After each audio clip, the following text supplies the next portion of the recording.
Assalamualaikum warahmatullahi wabarakatuh. Salam sejahtera selalu buat kita semua. Kita berada. Selamat datang di tutorial online Universitas Terbuka. Saya Endang Mariono akan menjadi tutor online Anda selama 1 semester ke depan untuk mata kuliah karya ilmiah. Nah, dalam pertemuan pertama ini kita akan membahas dasar-dasar mengenai karya ilmiah. Nah, jadi dasar-dasar karya ilmiah ini nanti akan mempelajari mengenai definisi, fungsi, tujuan, manfaat, lalu karakteristik karya ilmiah, lalu sistematika karya ilmiah, struktur karya ilmiah, dan sebagainya. Kita akan mulai yang pertama, yaitu mengenai definisi ya. Jadi definisi karya ilmiah ini merupakan hasil pemikiran ya, seorang ilmuwan yang ingin mengembangkan ilmu pengetahuan, teknologi, dan seni yang diperoleh melalui kepustakaan, kumpulan pengalaman, penelitian, dan pengetahuannya. Sehingga bisa disimpulkan, berarti penelitian ini bisa diwujudkan dengan sebuah teori atau dengan sebuah ilmu. Tanpa pengalaman, ini karya ilmiah ini tidak bisa terwujud. Lalu yang kedua, karya ilmiah memiliki ciri-ciri yang khas ya. Jadi kalau ciri-cirinya tidak ada di sini, berarti itu bukan karya ilmiah. Yang pertama adalah objektif. Jadi penelitian itu harus apa adanya ya. Yang kedua, penelitian itu adalah netral. Jadi penelitian ini tidak boleh memihak. Jadi tidak boleh ada titipan kepentingan tertentu atau golongan. Yang kedua, sistematik, berarti terencana yang disebut karya ilmiah itu. Dari tahapan, lalu penyusunan sampai hasil itu harus terencana. Logis, berarti kalau logis itu mampu kita memiliki daya nalarnya, jadi kita mampu ditangkap dengan nalar. Misalnya, contoh misalnya, kenapa minyak goreng itu langka? Penyebabnya kan sangat banyak. Yang pertama bisa kapasitas produksinya itu turun. Yang kedua kapasitas produksinya naik, tapi permintaannya naik. Yang ketiga bisa aja terjadi penimbunan. Yang keempat bisa aja saluran distribusinya macet. Nah itu kan salah satu variabel-variabel lain. Yang selanjutnya cirinya itu adalah menyajikan data. Jadi data itu bisa bersifat kuantitatif maupun kualitatif data yang disajikannya itu. Lalu kita masuk kepada tujuannya. Salah satu tujuan karya ilmiah itu adalah menyampaikan gagasan, penulis kepada masyarakat luas ya, supaya bisa diketahui tujuan dan manfaatnya. Yang kedua bisa juga memenuhi tugas seperti Anda nanti menyusun skripsi, lalu bisa juga dalam hal mendiskusikan gagasan dan sebagainya. Nah, lalu fungsi dan manfaat. Jadi kalau karya ilmiah berfungsi sebagai sarana dalam mengembangkan ilmu pengetahuan, teknologi, dan seni. Hakikatnya bisa mengemukakan kebenaran, mencari kebenaran, atau menjawab dari sebuah dugaan atau hipotesis ya. Lalu selanjutnya kita akan membahas juga di sini explanation. Nah, jadi dalam arti di sini karya ilmiah itu dapat menjelaskan sesuatu atau sebuah hal yang awalnya tidak ada menjadi ada, yang awalnya tidak tahu jadi tahu. Misalnya contoh, dulu tidak diketahui bahwa di Kalimantan itu misalnya ada sumur minyak, tapi setelah diteliti ditemukan sumur minyak atau cadangan gas. Bisa Nasya ke Mars membuktikan di sana itu ada kehidupan atau enggak, dibuktikan. Hasilnya benar atau tidak dugaan itu adalah balik lagi objektif. ya. Lalu selanjutnya, prediksi. Jadi kalau karya ilmiah itu bisa memprediksi atau ramalan. Jadi nanti mungkin terutama buat para pengusaha ini wajib bisa meramalkan dalam forecasting. Misalnya menjelang puasa kebutuhan masyarakat itu akan naik sehingga kita akan meningkatkan jumlah stok misalnya. Atau setelah lebaran itu permintaan sepi, maka kita punya target bahwa sebelum lebaran itu stok sudah harus habis. Misalnya 2 bulan setelah lebaran tambah sepi, maka stok kita kurangi dan kita akan menjual barang-barang yang pas moving aja, slow moving kita nggak menjual. Itu salah satu fungsi dari karya ilmiah dalam hal penelitian dalam meramalkan. Lalu juga kita bahas sebagai controlling ya. Jadi penelitian ini bisa juga sebagai evaluasi atau juga pengawasan untuk melihat misalnya perusahaan saya kok sudah 3 tahun ini rugi aja, ada apa? Jadi kita evaluasi kelemahan kita itu apa, kekuatan kita itu apa, peluang kita itu apa, ancaman itu apa, kita teliti untuk menjadikan sebuah evaluasi menjadi mendapatkan hasil yang lebih baik. Lalu kita karya ilmiah, jenis-jenis karya ilmiah, di sini ada karya ilmiah bisa dibilang karya ilmiah baku ya, sama karya ilmiah populer. Kadang mungkin bahasanya karya ilmiah populer bagi sebagian kalangan masih belum terbiasa, tapi sebenarnya setiap hari kita mengenalnya. Kita lihat satu-satu. Nah, karya ilmiah, mungkin bagi karya ilmiah yang paling kita kenal skripsi, ya, tesis, disertasi, laporan penelitian, ya, laporan pengabdian, ya, lalu laporan kuliah kerja mahasiswa, itu salah satunya adalah karya ilmiah ya. Nah, lalu kita lihat satu-satu ya.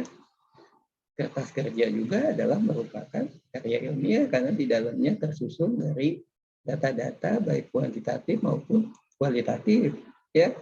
Lalu makalah itu adalah karya ilmiah karena dibuat secara sistematis dari pendahuluan, pembahasan sampai penutup.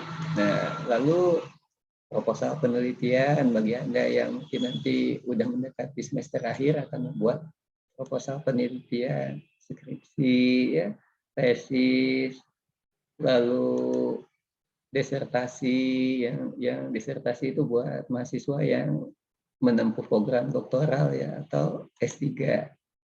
Lalu laporan penelitian, biasanya laporan penelitian itu kalau untuk bagi mahasiswa itu mungkin bisa disimpulkan itu sejenis skripsi ya, karena rangkuman dari penelitian itu ada di skripsi, misalnya di bab 4 gitu ya kan, metodenya di bab 3. Tapi dalam hal ini laporan penelitian misalnya digunakan untuk para dosen yang mendapatkan hibah untuk penelitian baik dari swasta ataupun dari pemerintah. Lalu jurnal-jurnal ilmiah, biasanya setiap kampus atau lembaga pemerintah ya. Kalau kampus biasanya punya internal, kalau lembaga-lembaga pemerintah juga ada ya. Kayak LIPI, lalu kayak Garuda, lalu Rama, lalu Sinta, itu adalah jurnal-jurnal ilmiah. Dan bahkan kalau di luar ada yang disebut dengan jurnal internasional ya, itu bobotnya sangat tinggi dan konsep penelitiannya juga sangat bisa dibilang sangat panjang ya. Lalu kita masuk kepada karya ilmiah populer. Karya ilmiah populer itu sebenarnya cuma namanya aja, mungkin bagi kita masih asing, sebenarnya tidak asing ya. Jadi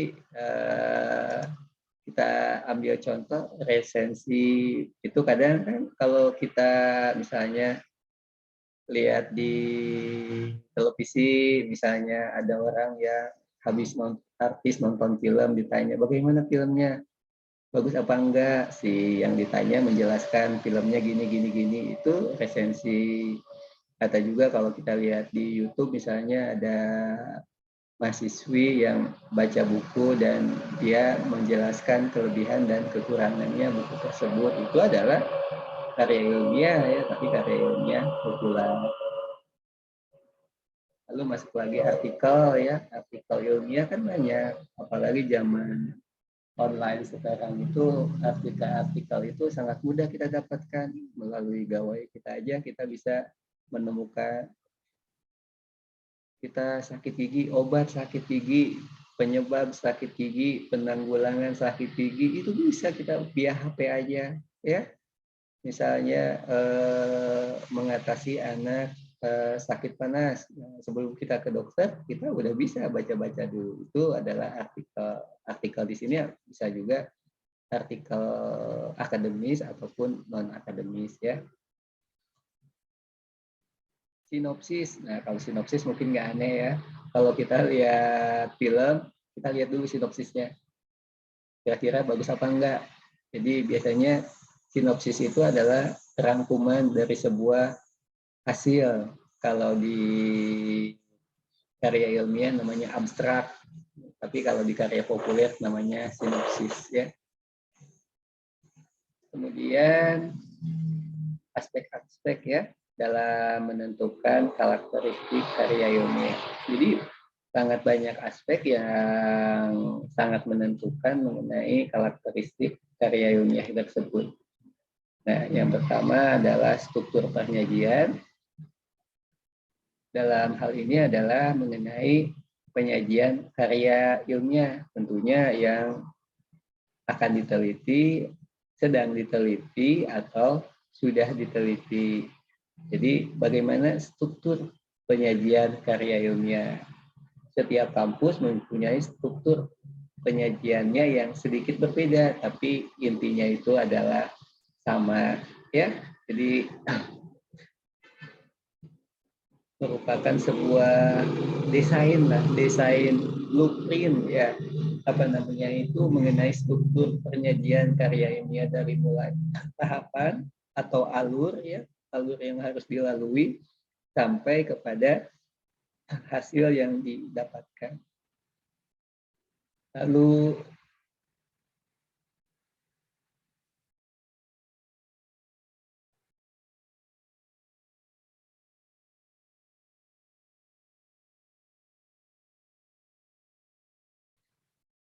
komponen-komponen karya ilmiah kita akan bahas satu-satu.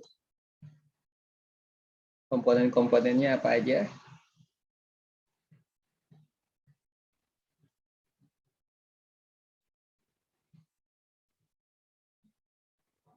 Nah, komponen-komponen karya ilmiah itu sangat banyak, tetapi yang paling utama di sini adalah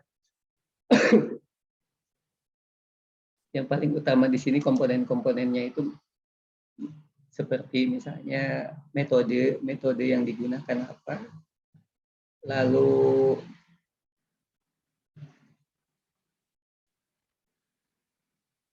bagian-bagiannya seperti apa, sampai kepada dari mulai misalnya contoh dari mulai pendahuluan itu dibagi lagi, yang pertama adalah latar belakang, yang kedua adalah rumusan masalah, yang ketiga itu adalah tujuan. Lalu masuk lagi ke bab 2, misalnya tinjauan pustaka. Tinjauan pustaka itu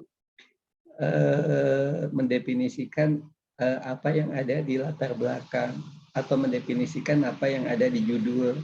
Misalnya dimulai dengan teori umum, lalu yang kedua teori mengenai variabel yang diteliti, lalu teori pendukung variabel yang diteliti, sampai hubungan antar variabel yang diteliti. Jadi di bab 2, lalu bab 3 itu adalah metodologi penelitian, di mana itu adalah instrumen bagaimana kita meneliti untuk mendapatkan hasil penelitian atau menjawab hipotesis atau menjawab rumusan masalah yang ada di bab 1.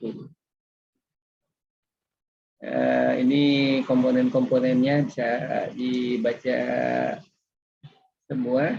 Nah, sikap dan pandangan penulis dalam karya ilmiah sudah dibahas tadi bahwa di ciri-ciri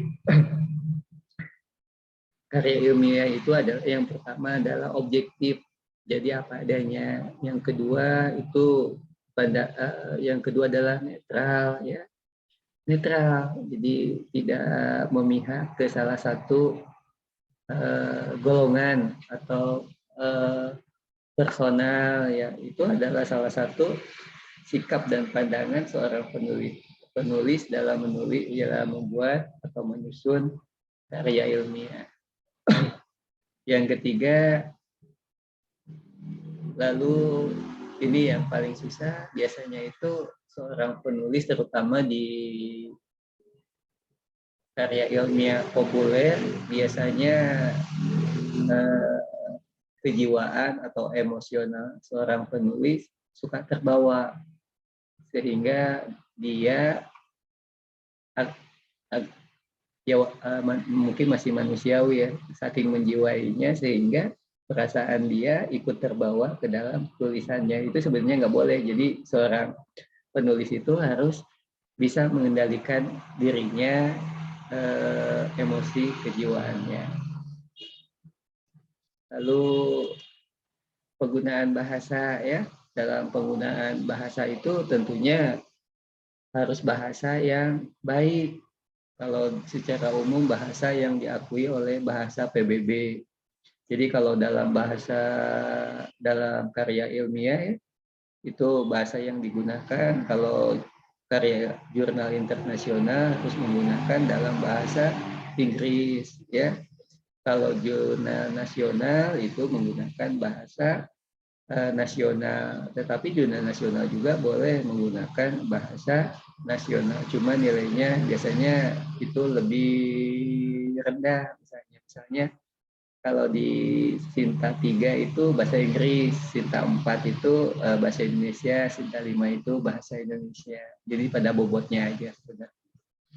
Nah, kemudian juga dalam bahasa yang digunakan dalam karya ilmiah itu harus bahasa yang baik, yang baku, yang baik dan benar. Jadi jangan sampai asal, atau jangan sampai mix, menggabungkan antara bahasa-bahasa misalnya lokal atau bahasa ibu, ya, dengan bahasa nasional. Itu tidak boleh, terutama pada jurnal ilmiah. Tapi untuk jurnal-jurnal yang populer biasanya kita masih menemukannya. Mungkin tujuannya itu untuk lebih menghangatkan atau lebih berwarna isi karya ilmiah populernya. Lalu kita juga akan membahas mengenai penggunaan bahasa di sini dalam arti sesuai kaidah yang telah ditetapkan dalam berbahasa, misalnya, ya. Mungkin itu tidak usah dijelaskan saya lebih mendetail, mungkin Anda akan lebih memahaminya.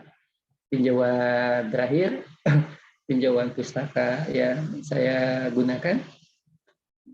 Yang pertama adalah Kardipah Seifah, ya, 2001, mengenai teknik penulisan karya ilmiah. Penerbitnya adalah Universitas Terbuka. Yang kedua ini buku yang saya susun sendiri, ya, Sistematika Penyusunan Skripsi Program Sarjana, ya, penerbitnya STI Pasim. Yang ketiga Suparno dan Muhammad Yunus, juga penerbitnya adalah Universitas Terbuka.